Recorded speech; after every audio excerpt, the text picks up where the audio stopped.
호세아서 6장 4절에서 6절 하나님이 원하시는 것. 에브라임아 내가 네게 어떻게 하랴. 유다야 내가 네게 어떻게 하랴. 너희의 인애가 아침 구름이나 쉬 없어지는 이슬 같도다. 그러므로 내가 선지자들로 그들을 치고 내 입의 말로 그들을 죽였노니 내 심판은 비처럼 나오느니라. 나는 인애를 원하고 제사를 원하지 아니하며 번제보다 하나님을 아는 것을 원하노라. 아멘. 주제 구름과 이슬 같은 이스라엘과 유다. 하나님이 원하시는 것. 4절 구름과 이슬 같은 이스라엘과 유다. 이렇게 시작합니다. 에브라임아 내가 네게 어떻게 하랴. 여기 에브라임은 북이스라엘을 의미하는 겁니다. 유다야 내가 네게 어떻게 하랴. 너희의 인애가 아침 구름이나 쉬 없어지는 이슬 같도다 그랬습니다. 에브라임아 내가 네게 어떻게 하랴. 유다야 내가 네게 어떻게 하랴는 말은 이스라엘과 유다를 향하신 하나님의 탄식이 담긴 질문입니다. 물론 이 물음의 답은 부정적일 수밖에 없습니다. 그렇죠? 문맥 흐름상. 예. 인애, 이 단어는 하나님 편에서는 백성을 사랑하는 하나님의 긍휼과 자비를 인애라고 합니다. 사람 편에서는 하나님을 사랑하고 충성하는 것, 하나님의 사랑으로 이웃을 사랑하는 것을 인애라고 합니다. 아침 구름이나 쉬 없어지는 이슬은 잠깐 있다가 없어지는 안개와 같이 믿을 수 없는 것들입니다. 이스라엘의 인애가 이와 같았습니다. 그러니까 있는 것 같은데 없는 거죠.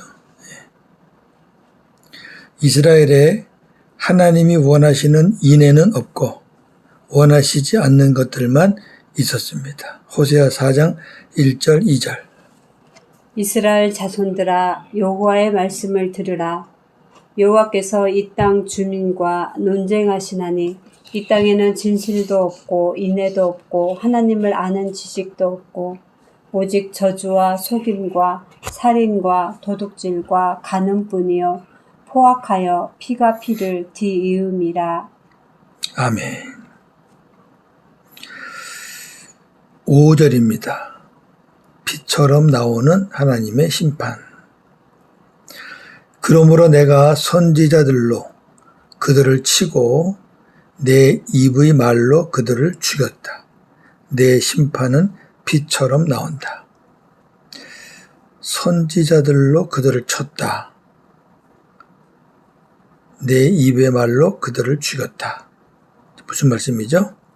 자, 그러므로 내가 선지자들로 그들을 치고 내 입의 말로 그들을 죽였다는 말은 이스라엘에게 인애가 없으므로 하나님께서 선지자들의 입에 말씀을 주셔서 심판하셨다는 것입니다.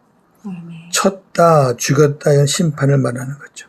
이는 하나님의 말씀의 능력과 하나님의 심판의 위력이 나타나는 것입니다. 내 심판은 빛처럼 나온다는 말은 하나님의 심판은 솟아오르는 태양처럼, 여기 빛은 태양빛을 말하는 거예요. 솟아오르는 태양처럼 나타나기 때문에 아무도 피할 수 없다는 것입니다. 심판은 빛처럼 나온다. 내 심판은 아무도 피할 수 없어. 성경에서 하나님의 말씀의 능력을 여러 가지로 표현하고 있습니다. 세 가지만 보겠습니다. 첫째는 막대기, 몽둥이, 그리고 입김, 입의 기운. 이사야 11장 4절. 공의로 가난한 자를 심판하며 정직으로 세상의 겸손한 자를 판단할 것이며 그의 입의 막대기로 세상을 치며 그의 입술의 기운으로 악인을 죽일 것이며. 아멘. 나왔죠? 막대기로 세상을 친다. 입의 막대기 말씀이에요. 그러니까 말씀이 몽둥이 같다는 얘기죠. 또 악인을 죽여요. 뭘로? 입술의 기운으로.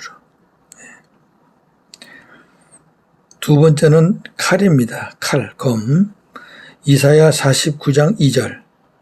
내 입을 날카로운 칼같이 만드시고 나를 그의 손 그늘에 숨기시며 나를 갈고 닦은 화살로 만드사 그의 화살통에 감추시고. 아멘.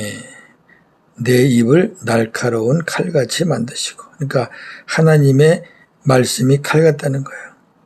칼의 기능이 뭐예요? 죽이는 거죠. 심판하는 거죠. 히브리서 4장 12절. 하나님의 말씀은 살아있고 활력이 있어 좌우에 날선 어떤 검보다도 예리하여 혼과 영과 및 관절과 골수를 찔러 쪼개기까지 하며. 아멘. 좌우에 날선 검.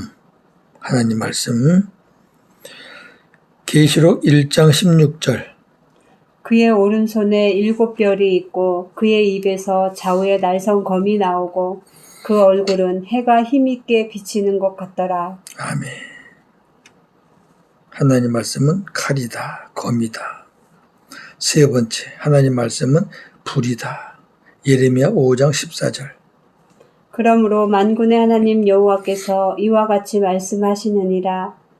너희가 이 말을 하였은즉 볼지어다. 내가 네 입에 있는 나의 말을 불이 되게 하고 이 백성을 나무가 되게 하여 불사르리라. 아멘. 선지자 입에 말을 불이 되게 한다. 하나님 말씀이 떨어지면 타고 죽고 터지고 그렇습니다. 선지자가 하나님 말씀을 바로 선포하면 그 선포된 내용이 그대로 실천이 되는 겁니다. 6절 하나님이 원하시는 것. 나는 인애를 원하고 제사를 원하지 아니하며 번제보다 하나님을 아는 것을 원한다 그랬습니다. 나는 인애를 원하고 제사를 원하지 않는다는 말은 하나님께서 원하시는 것은 제사라는 형식이 아니고 그 안에 담긴 사랑과 충성을 원하신다는 것입니다. 나는 번제보다 하나님을 아는 것을 원한다는 말은 하나님께서 원하시는 것은 번제라는 복잡한 의식이 아니고 하나님을 바로 알고 순종하는 것을 원하신다는 것입니다. 앞에서 말했지만 우리가 하나님을 안다는 것은 하나님과 하나가 되어 하나님을 마음에 두고 하나님을 사랑하고 또 그의 계명을 지키는 것을 말합니다. 제사, 특히 번제는 제물을 잡아 머리를 자르고 팔, 다리에 각을 뜨고 속, 내장을 깨끗이 씻어 모두 다 불에 태우는 참으로 복잡한 의식을 거치는 제사입니다. 번제를 드리는 목적 전부 다 태우죠. 머리부터 하나님께 전적으로 헌신하겠다는 것인데 본질인 헌신이 빠진 번제가 무슨 의미가 있겠습니까? 그래서 번제보다 하나님을 아는 것, 제사보다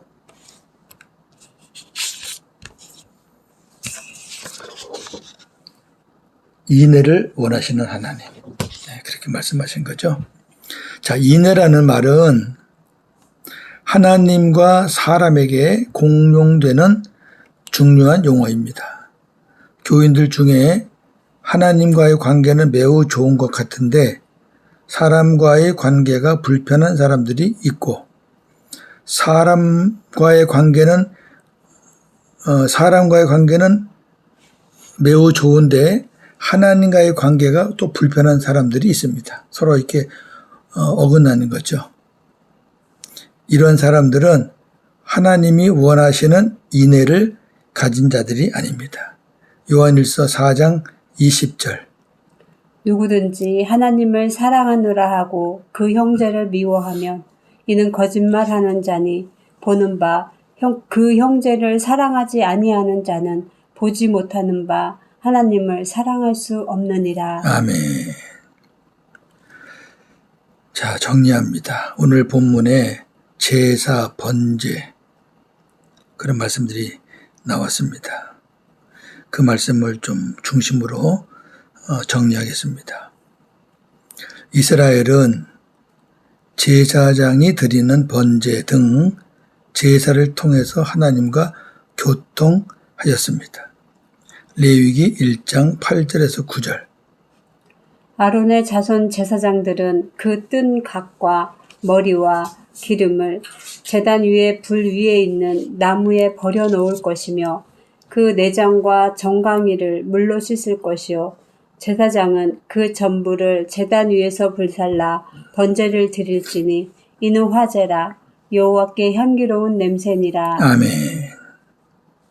하나님이 그렇게 하라고 하신 거죠.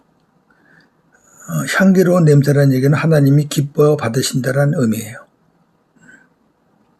그런데 어느 때부터인가 하나님께서 모든 제사를 기뻐하지 않으신다고 내가 받지 않겠다 이렇게 말씀을 하셨습니다. 아모스서 5장 22절.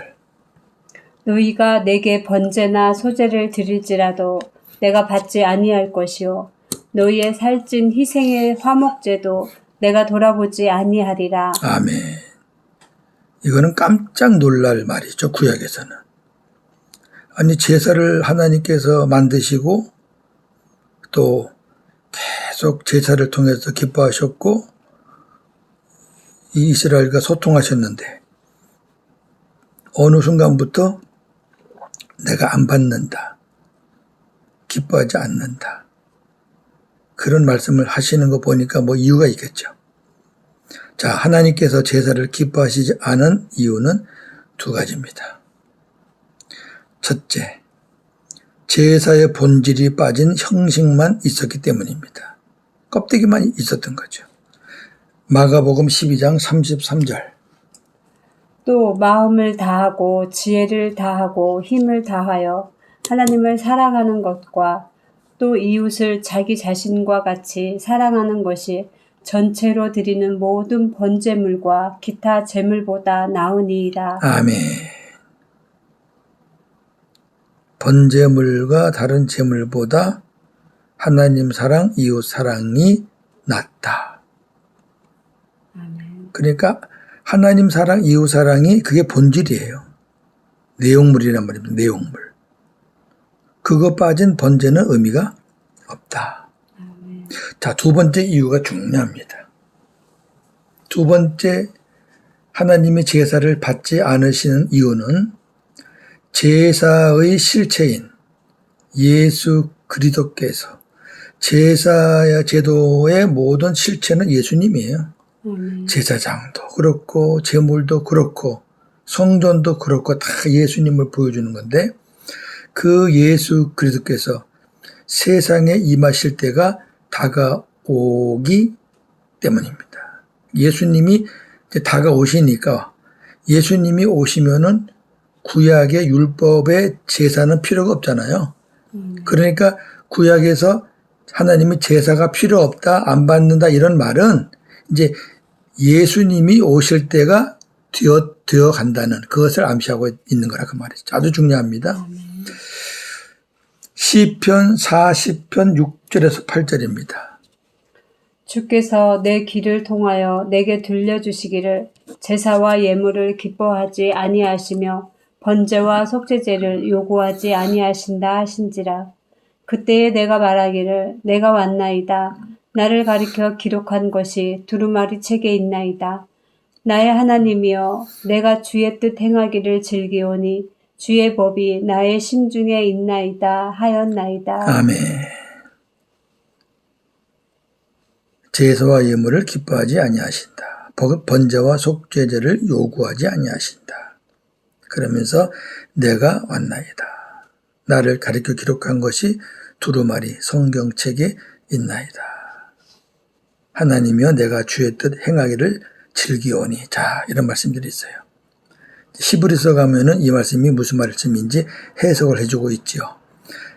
자, 또 하나 보겠습니다. 시편 51편 16절, 17절, 19절. 주께서는 제사를 기뻐하지 아니하시나니 그렇지 아니하면 내가 드렸을 것이라. 주는 번제를 기뻐하지 아니하시나이다. 하나님께서 구하시는 제사는 상한 심령이라. 하나님이여 상하고 통회하는 마음을 주께서 멸시하지 아니하시리이다. 그때에 주께서 의로운 제사와 번제와 온전한 번제를 기뻐하시리니 그때에 그들이 수소를 주의 제단에 드리리이다. 아멘. 시편 40절과 비슷하죠? 제사를 기뻐하지 않으신다. 번제를 기뻐하지 않으신다. 오히려 하나님이 구하시는 제사는 상한 심령이다. 그러면서 어느 때가 되면 온전한 번제를 기뻐하신다. 자, 번제는 번제인데 온전한 번제예요. 온전한 번제.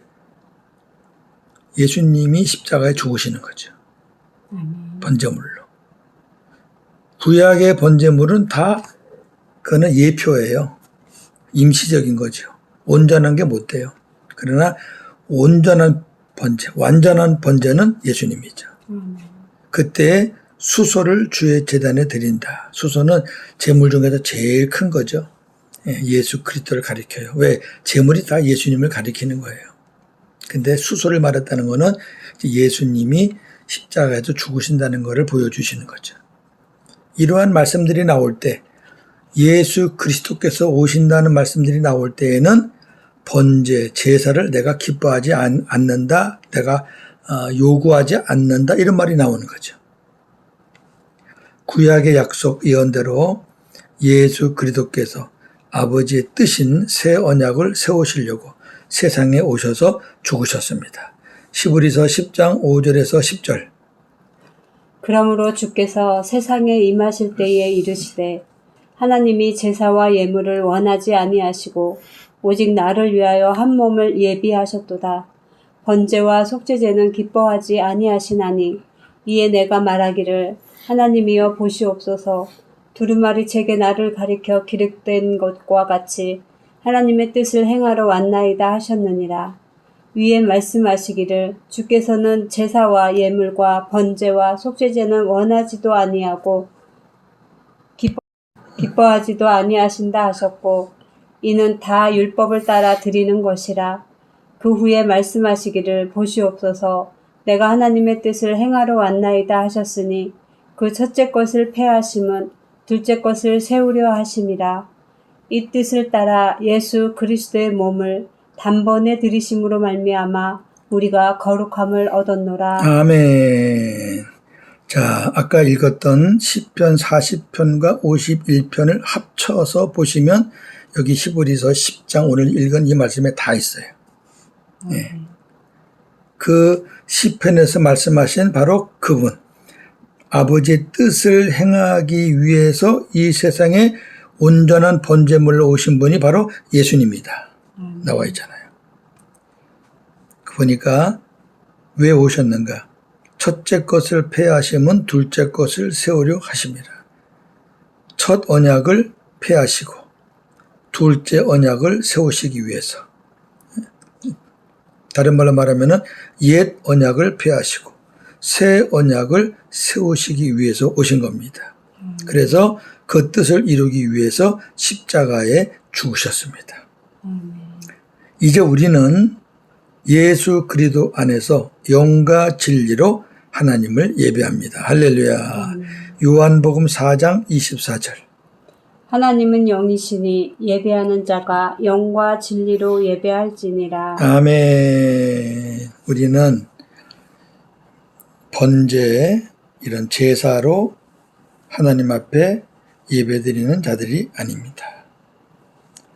예배 형식 물론 중요합니다. 예배 시간 맞추는 거 중요합니다. 우리가 그 시간 맞추고 형식 딱딱 맞춰서 하는 걸로 하나님이 기뻐하신다고 생각하시면 하나님이 이렇게 말할 겁니다. 내가 너희들의 번제는 기뻐하지 않아. 번제나 형식이나 뭐. 우리가 예배하는 중에 성삼위 하나님이 계셔야 됩니다. 우리 안에 계신 주님의 이름으로 성령과 함께 하나님께 드리는 것이 예배입니다.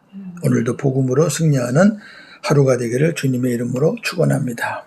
아멘. 하나님 감사합니다. 이스라엘에는 인애가 없었습니다. 그리고 형식적인 제사만 있었습니다. 하나님은 형식적인 제사 그리고 형식적인 번제보다 하나님과 이웃을 사랑하는 인애가 있으면 좋겠다. 그리고 하나님 나에 대해서 알았으면 좋겠다. 하나님의 소원이었습니다. 이스라엘은 온갖 제사를 통해서 하나님과 교통했습니다. 그러나 어느 때부터인가 하나님께서 모든 제사를 원하지 않으셨습니다. 역사적으로는 제사의 본질이 빠진 형식만 있었기 때문이었지만 구속사적으로는 제사의 실체인 예수 그리스도께서 세상에 임하실 때가 다가오고 있기 때문이었습니다. 구약에는 예수님이 이 땅에 오실 것을 많이 약속하셨고 예언하셨습니다. 그 약속과 예언대로 우리 주님이 때가 되어서 오셨습니다. 그리고 새 언약을 이루시기 위해서 십자가에 죽으셨고 그 주님을 영접하는 자들 안에서 임마누엘로 새 언약을 이루어 가시는 우리 주님을 찬양합니다. 이제 우리가 예배를 어떤 형식도 중요하지만 그 형식 안에 본질, 담을 내용물이 없어서야 되겠습니까? 악한 마음을 가지고 예배당에 앉아 있은들 뭐 할 것이며 풀리지 않는 마음을 가지고 예물을 드린들 무슨 의미가 있겠습니까? 성삼위 하나님 앞에서 영과 진리로 드리는 예배, 성령과 예수 그리스도 안에서 드리는 하나님께서 받으시는 찾으시는 그 예배, 그 예배를 하나님께서 기뻐하시고 원하는 줄로 믿습니다. 우리의 예배가 늘 그러한 예배가 되게 하여 주시옵소서. 오늘도 복음으로 승리하는 하루가 되게 하여 주시옵소서. 예수님의 이름으로 기도하옵나이다. 아멘.